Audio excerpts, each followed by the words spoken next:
कारण मला अभिमान आहे मराठीचा. राजकारण केलं जातंय का? मराठी हिंदी हा वाद घडवला जातोय का? राजकारण त्याच्यामध्ये, कारण हा मराठी भाषेचा आंदोलन आहे. बाकी राजकारण काय नाही याच्यामध्ये.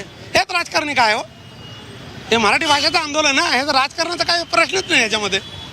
कशा पद्धतीनं संपूर्ण हे बघता, काय मागणी आहे तुमची?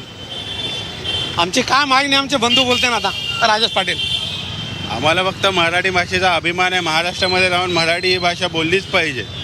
आज तुम्ही महाराष्ट्रामध्ये तर महाराष्ट्राचं अन्न खाताय आणि मराठी विरुद्ध तुम्ही आंदोलन करताय, मोर्चे काढताय. ज्यावेळी गुजराती मारवाडी लोकांनी मोर्चे काढले तेव्हा पोलीस बंदोबस्त एकही नव्हता. आज मराठी माणसांनी मोर्चा काढला, कुठल्याही पक्षाचा अजेंडा नाही करता मराठी विरोधात तुम्ही आज पोलीस बंदोबस्त लावलेला आहे या ठिकाणी. यामध्ये राजकारण केलं जाते का वाटते? कारण की भारतीय जनता पार्टीवरती आरोप केला जातोय, संपूर्ण त्यांनी हे घडवून आणले.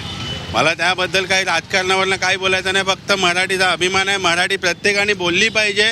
महाराष्ट्रामध्ये येऊन तुम्ही व्यापार करताय, महाराष्ट्राचं अन्न खाताय, तुम्ही मराठी विरुद्ध मोर्चा काढताय, आंदोलनं काढतायत, त्याच्याबद्दल आम्ही हा मोर्चा काढलेला आहे. राजकारणाबद्दल काही बोलणं नाही आमचं. पोलिसांनी परवानगी नाकारली होती, बऱ्याच जणांना ताब्यातही घेतलेलं आहे, तरी खऱ्या अर्थानं आज मराठी माणूस रस्त्यावरती दिसतोय. हे आंदोलन यशस्वी झाले असं काय वाटते?